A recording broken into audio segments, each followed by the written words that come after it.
Okay, I'm going to try to show you how I play grooves. I downloaded a track off the internet. It's a little fast, on an 180, so it's a little fast. It's in 5/4, so there's probably better ones, but it works fine.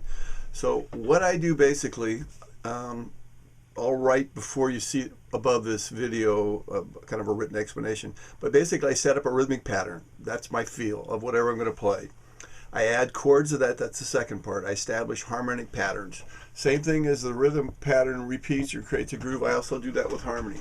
And then I usually create a melodic line on top of that harmony that works with the rhythm. So I got three things going now.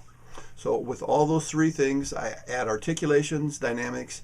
You know, I do whatever I want to help make that kind of feel more of a complete a tune, a feel for the tune, the groove. And then the final thing I usually do on top is once that pattern or that groove is established, different guys play differently on or off the beat.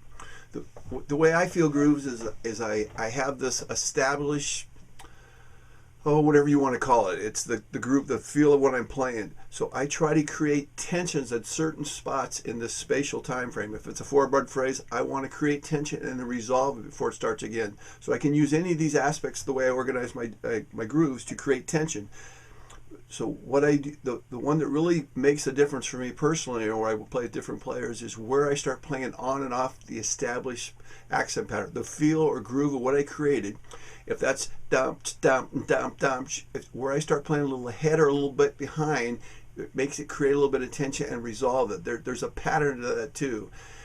It's hard to physically explain it because it usually just happens while you're playing, but what I'm doing is I'm creating tension by getting a little behind, then I catch up every time. That's a simple way to look at it. So here's the rhythm. It's all right. It's nothing great. 1, 2, 3, 4, 5. So there's a pattern there established already, right? So what he established is there's a dotted quarter, quarter, bum, bum, bum, bum, 1, thumb.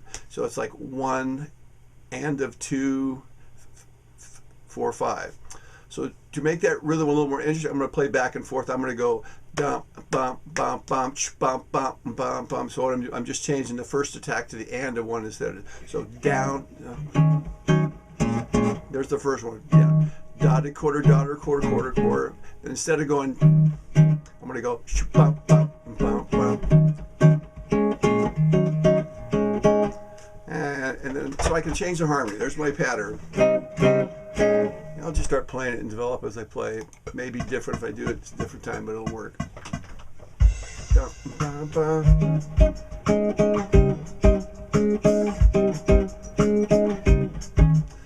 I was playing a dominant. That's cool.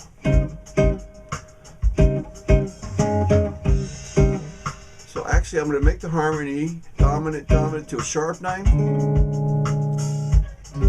And each time I play that, I'll change it.